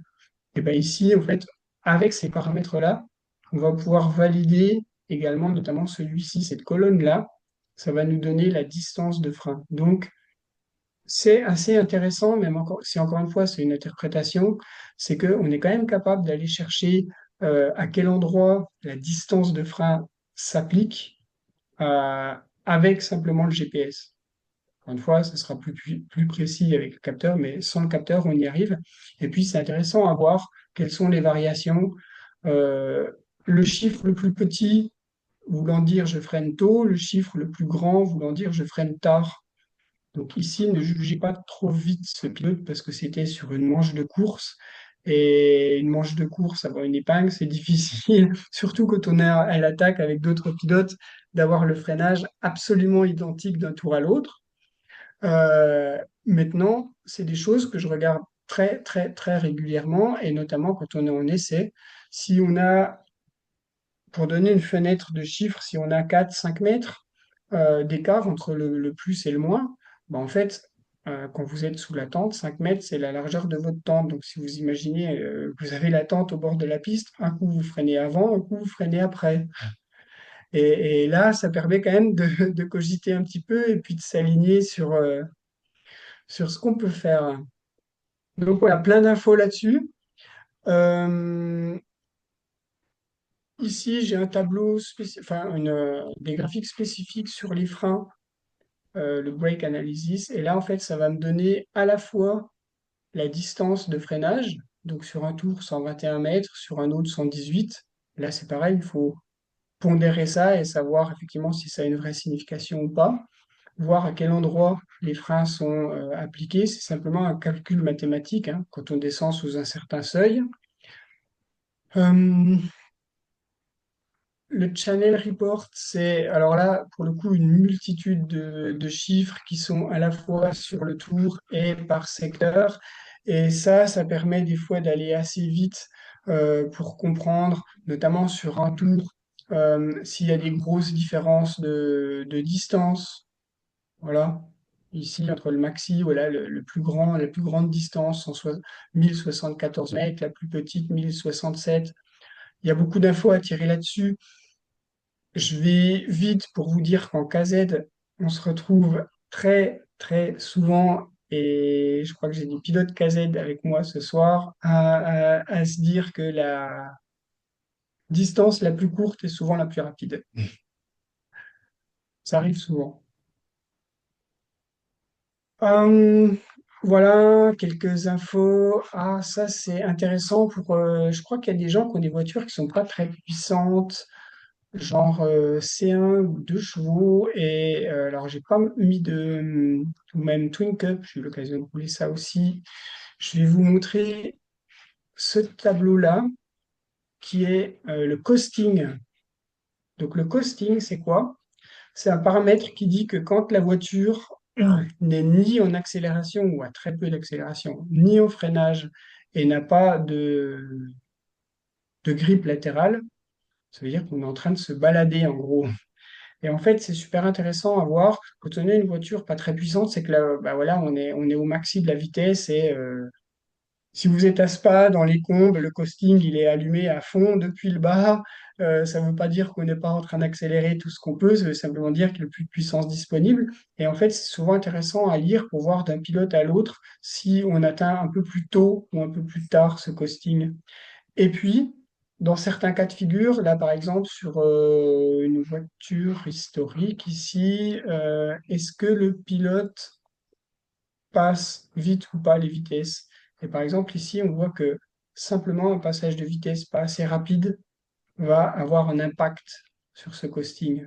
Donc là, pour le coup, on va essayer de travailler techniquement pour dire, bon là, il faut vraiment essayer de hop, être un petit peu plus ferme, un petit peu plus rapide sur son passage de vitesse.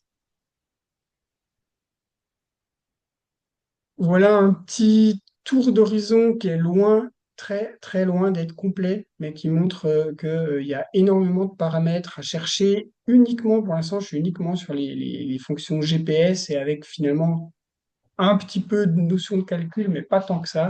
Il y en a vraiment beaucoup, beaucoup, beaucoup plus à chercher sur RayStudio. Des questions, Guillaume? Oui. Alors, dans les questions que j'avais notées, nous avions quelles sont les meilleures températures échappement max et mini avec une Micron 6 en une X30 par exemple. Très Euh, précis. Moi, j'ai pas de point de référence là-dessus. J'en ai un peu plus en KZ parce que voilà, j'ai plus de pilotes KZ, mais j'ai pas de point de référence. Ça, Puis, c'est les puis si motoristes j'ai qui savent ça. puis moi, si j'ai bien suivi Joseph, ça dépend aussi de la sonde utilisée. Oui, Et puis, comme le dit Stéphane, c'est plus une affaire de motoriste. Donc, faut demander aux gens qui savent. C'est ça le plus ouais. important. Parce qu'il y a beaucoup de choses qui se Euh, disent. Et effectivement, si vous utilisez les mauvaises sondes, vous allez être induit en erreur et vous allez risquer de prendre le moteur. De la figure. Donc, il y a pas de, non, pour répondre à sa question, en fait, effectivement, faut trouver des spécialistes qui vont leur dire, voilà, la température max tolérable sur ce moteur. Mais il n'y a Mm. pas de règle. où trouver le slip engine pour l'ajouter sur une carte vierge? Pardon, repose la question. Alors, je la refais. Où trouver le C'est slip moi qui n'ai pas entendu, engine? hein. D'accord. Bonsoir. Où trouver le slip engine pour l'ajouter sur une carte vierge? Le sleep engine est une fonction qui se définit avec le match channel. Euh, Elle existe dans certaines configurations qu'on peut prendre directement chez AIM, et sinon il faut la créer soi-même. C'est quelque chose qui fait partie, on va dire, des formules avancées. Ben, je suis directement dessus là. Voilà, GPS speed divisé par RPM et ça donne le Sleep Engine. C'était pas fait exprès, mais là on est directement dessus.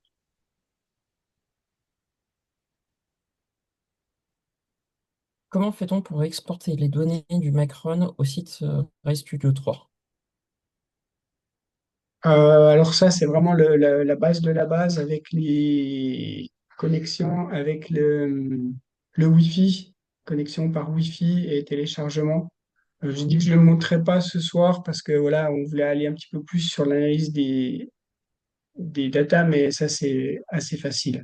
On se connecte à son Micron et ensuite, on va avoir un tableau qui met download. Donc là, j'ai pas mon Micron sous la main, donc je peux pas vous le faire, mais voilà, ça fait partie des choses qu'on va pouvoir montrer également sur un programme plus complet.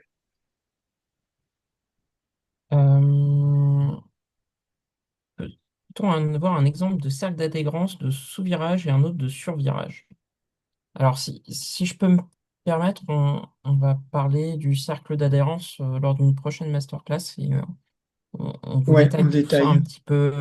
un petit peu plus tard. On a eu pas mal de questions ce soir dessus. C'est vrai que Oui, c'est un sujet qui est très vaste et qui mérite plus que 5 minutes ouais. pour Il y a- l'expliquer. J'ai vu qu'il y avait des gens qui ont déjà suivi nos programmes complets, qui savent qu'on peut parler en fait du cercle d'adhérence pendant 1 heure et demie. Donc, on va être désolé de ne pas répondre aussi précisément que ça, mais effectivement, on le voit, on va dire, on le voit de la même manière, c'est-à-dire on va lire dans le cercle d'adhérence entre sous et sur virage avec l'interprétation du point de rotation. Basiquement, c'est ça. Après, effectivement, il faut avoir un peu de pratique. Je réponds quand même, toutefois, ça devra dépendre de votre objectif. Si votre objectif, c'est de comprendre comment faire les datas pour des gens, être capable dans les datas d'aller voir des choses que le pilote ne voit pas, là, c'est vraiment pour le coup, il faut passer du temps dessus sur des cas de figure. Maintenant, si vous, vous êtes pilote, c'est votre propre feeling, vous voyez que vous avez du sous-virage, vous allez voir le cercle d'adhérence. Vous voyez ce qui se passe. Ensuite, vous corrigez le sous-virage, vous voyez ce qui se passe sur le cercle d'adhérence. Et puis, si vous allez aller jusque sur du survirage, vous voyez également l'effet que ça fait. Puis, une fois qu'on a compris ça, et ben après, on sait le reconnaître. Euh, la question, j'avais peut-on télécharger vos vidéos en Wi-Fi depuis Micron 5S? Ouais. Bon, les vidéos, on les récupère directement sur la carte SD. Hein, sinon, Ah, ça les prendrait vidéos, beaucoup ouais. de temps. Ouais. Donc, directement, on prend la carte SD dans la caméra, que l'on met dans l'ordinateur. Et c'est la manière la plus simple pour récupérer les vidéos. Alors, on avait une question de Loïc, mais qui a été répondue directement dans le chat, qui était sur la création, donc pas sur qui manquait des onglets qui n'étaient pas présents dans son studio, donc effectivement, on peut les créer soi-même. Oui, et je refais un parallèle, je l'ai dit là, c'est que toutes ces configurations-là n'existent pas telles quelles. Celle que je vous ai montrée n'existe pas telle quelle dans Ray Studio. C'est des configurations que j'ai personnalisées. Et c'est aussi ce qu'on me propose de faire, c'est vraiment de, pas forcément d'utiliser tout ça, parce que voilà, il y a peut-être trop d'informations. Le but, c'est d'utiliser que ce que vous avez besoin et de le faire avec des tableaux le plus simple possible pour aller le plus vite possible à l'information qui vous intéresse. Donc effectivement, quand on repart de la configuration de base, on va aller progressivement ajouter, changer des paramètres et sauvegarder sa config pour pouvoir la retrouver. Y a-t-il un paramétrage particulier pour faire remonter toutes les données du Maelstrom sur la vidéo, RPM notamment? Alors, normalement, par défaut, les données remontent à la caméra, hein. Si ça n'est pas le cas, c'est souvent une histoire de mise à jour de firmware, soit du Micron, soit de la caméra. Je prends un exemple, vous avez un Micron 5 qui a 2 ans et vous avez venu d'acheter une SmartCam 3 Sport. Le Micron 5 qui a 2 ans ne savait pas que la SmartCam 3 Sport existait, donc il y a une mise à jour de logiciel à faire. Et c'est souvent cette chose, ce qui est à faire si jamais vous n'avez pas les données qui remontent dans la vidéo. Mais normalement, c'est automatique, il y a rien de spécifique à faire. Sinon, j'ai revu un autre commentaire sur la personne qui demandait est-ce qu'on pouvait récupérer la vidéo en Wi-Fi et les data. En fait, mais ça, je pourrais peut-être vous montrer tout à l'heure sur Ratio 3. Si vous utilisez une caméra, en fait, vous n'avez pas besoin de récupérer les données sur votre micro. En fait, toutes les données vont se retrouver sur la carte SD de votre caméra. Donc, en fait, au lieu de vous connecter sur votre Micron 5 pour faire un téléchargement, en fait, vous prenez la carte SD de la caméra et vous allez retrouver les datas de la même manière. Voilà. Ça, je pourrais vous montrer un exemple sur, Tu veux le les montrer tout de activités. suite, comme ça Oui, si tu veux. je te passe la main, comme ça tu montres et la question elle est répondue dans ce cas-là. Nommer animateur, voilà, oui. Ok, donc tu as la main pour repartager ton écran.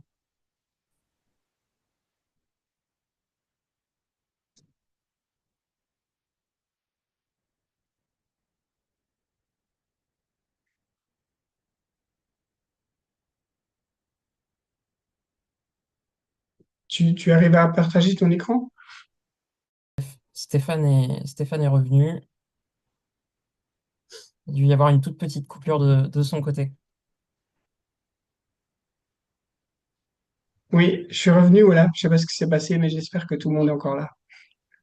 En fait, Oui, quand je c'est demande bon. de Les partager, il joies me du demande direct. Faut que je te redonne l'autorisation de partager. Oui, tu m'as bloqué. Voilà, Pas sympa. ouais, ok. Oui, c'est ça. Ah.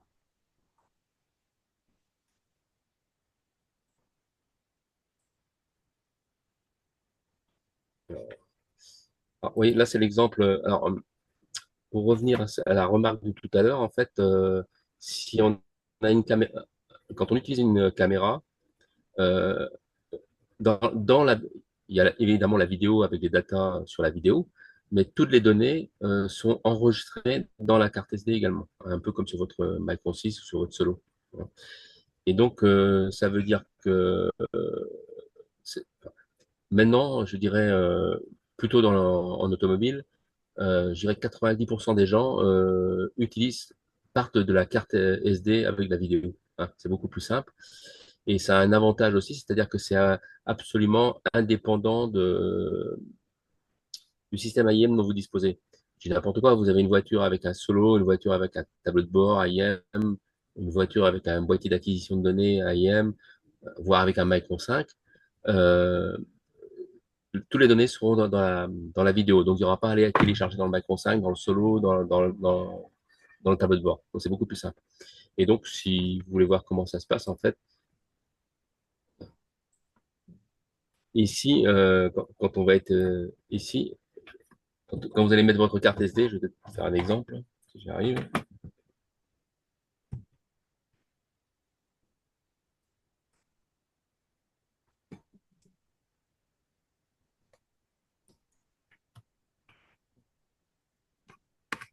Moi, j'ai beaucoup de lumière. voyez là, je viens d'insérer la carte SD de la caméra. Et donc, vous aurez juste à cliquer dessus, vous voyez, et vous allez faire comme sur un, bon là, il y a pas de, il y a pas de data sur cette carte, mais vous allez, comme sur un Micron 5, faire data download, et là, vous allez télécharger les données et les vidéos. Je vais revenir aux données.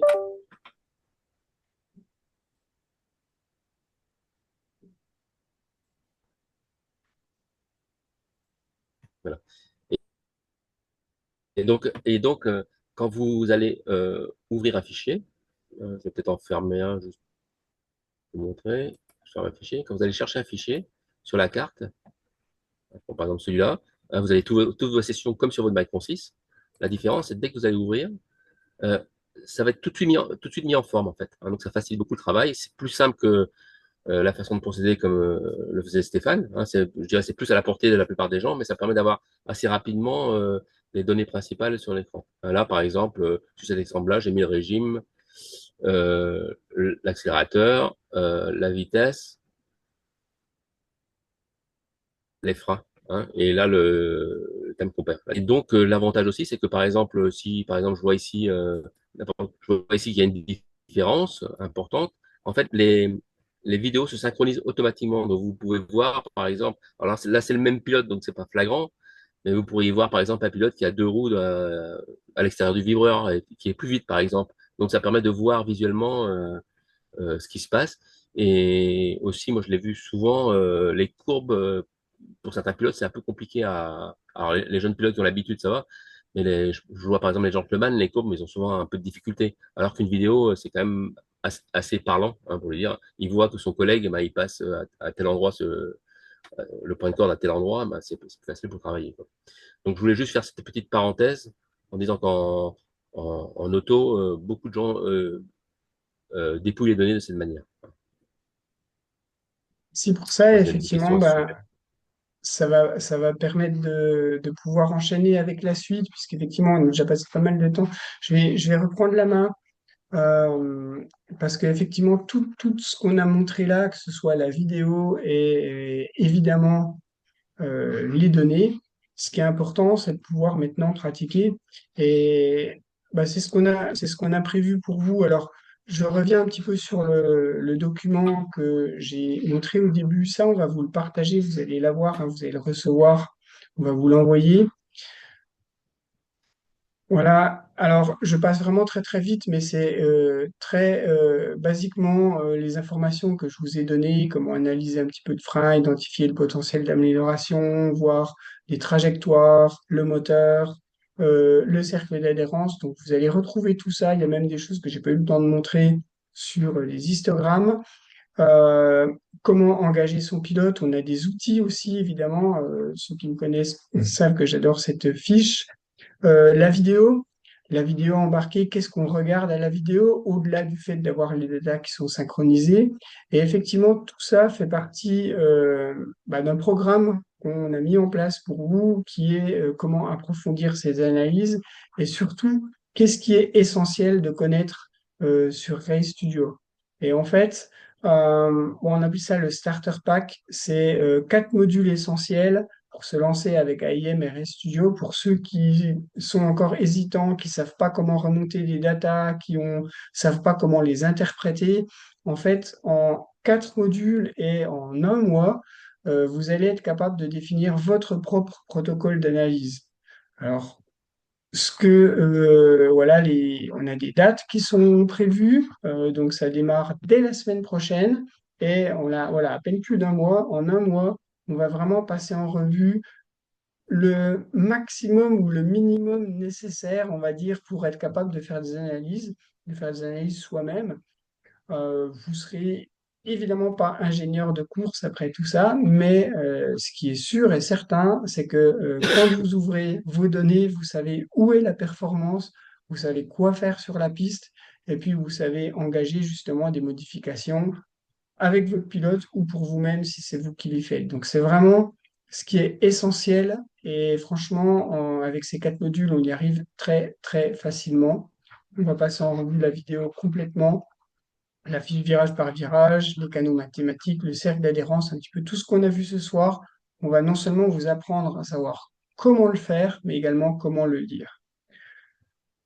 Donc voilà, le programme complet, personnalisé avec beaucoup de choses. Et en fait, on a vraiment voulu faire une offre pour ça, une offre spécifique, parce que voilà, on veut aussi que le maximum de personnes puissent savoir lire des données. Et ce qu'on vous a prévu, c'est un tarif voilà, qui est inférieur à un train de pneus en karting, et puis peut-être inférieur à un seul pneu en voiture. Donc, 4 sessions ensemble, un mois, vous savez lire vos données. Et puis, évidemment, ce qu'on vous conseille, pour ceux qui le souhaitent, c'est de faire une analyse personnalisée avec moi. Euh, Vous m'envoyez vos données, on les regarde ensemble et on voit si vous êtes sur la bonne voie pour les interprétations. Donc, ça démarre la semaine prochaine. Guillaume, je pense, est en train déjà de vous envoyer les liens pour ça, peut-être dans le Normalement, chat. vous avez déjà dû tous recevoir un email avec le détail de l'offre et dans le chat, vous avez aussi le détail qui est disponible et le lien direct. Voilà. Donc le lien, effectivement, qui est celui-ci. Et là, vous êtes directement sur la page de notre site où vous pouvez vous inscrire. Et puis voilà, on démarre ensemble la semaine prochaine. Donc voilà ce qu'on avait pour vous. Est-ce qu'il y a des questions sur l'offre? Et ensuite, on répondra aux dernières questions, sur les toutes Sur dernières l'offre, questions sur sur, le... S'il y a des questions sur l'offre et sur le fonctionnement, sur le reste, je pense que toutes les questions sur les analyses seront répondues maintenant dans le programme.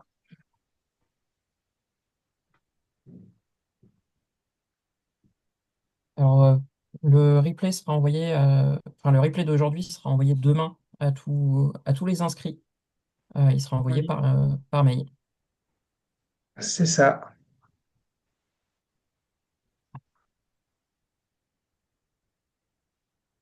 Est-ce qu'il y a une date limite pour l'offre sur l'analyse? Oui, jusqu'au Ok. 20 juin à 23h59. Voilà, enfin, comme on démarre la semaine prochaine, je dirais c'est maintenant qu'il faut se lancer pour bénéficier en tout cas du tarif promo là-dessus. Et pour qu'on embraye ensemble, l'idée c'est de faire un groupe voilà, de personnes qui vont avancer au même moment, d'avoir de la synergie. C'est quelque chose qu'on a déjà fait voilà, pour d'autres programmes et en fait ça fonctionne vraiment très très bien parce que non seulement on a un temps suffisant pour pouvoir pratiquer puisque vous allez rouler forcément entre maintenant et fin juillet et puis dans le même temps vous apprenez au maximum ce que vous voulez, on échange entre nous, c'est très interactif pour le coup, ça faut quand même le dire, c'est que les modules, on discute ensemble, on a la vidéo, vous parlez si vous voulez, vous posez des questions en direct et on avance vraiment à votre rythme.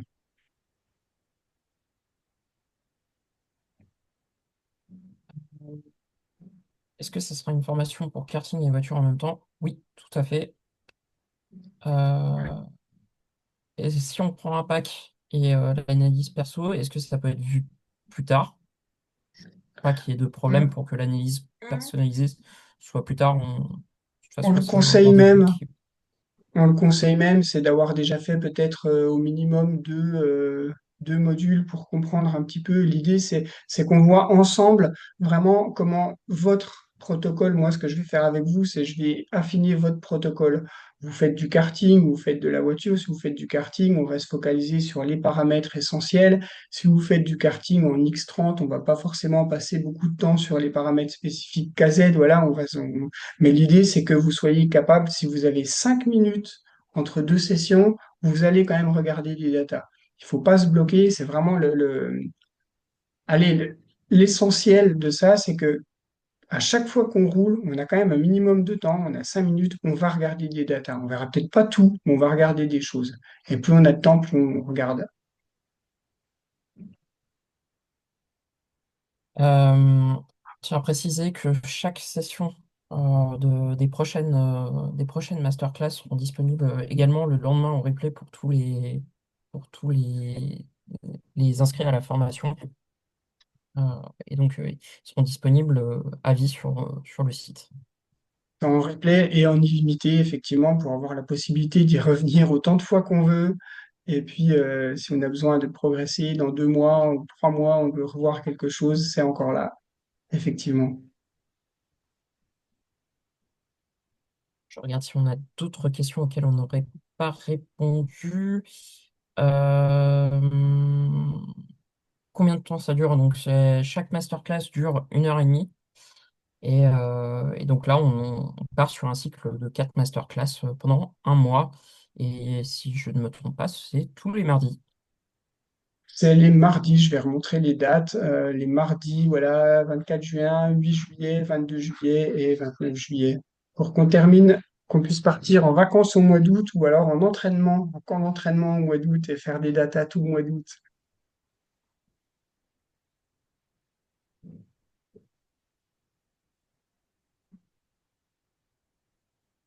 Je crois qu'on Ok, a répondu à toutes les questions. ça marche. Est-ce qu'il existe... Ah si, est-ce qu'il existe une formation privée? Alors, Ouais. ça, j'imagine, c'est pour quelqu'un qui va aller un petit peu plus loin. On a notre programme qui est en ligne, qui est beaucoup plus, alors, qui est beaucoup plus long parce qu'on a on a 25 heures de formation et on a beaucoup d'interactions, d'individuels là-dessus. Donc, je sais pas qui a écrit ça, mais je l'engage à me contacter en direct et de prendre rendez-vous avec moi pour qu'on voit exactement le besoin. Directement dans le chat, ton adresse email. Ouais. Et puis, voilà. Euh, oui, pas d'autres questions, visiblement. Ok. Et bien, dans ce cas-là, euh, je vais arrêter l'enregistrement.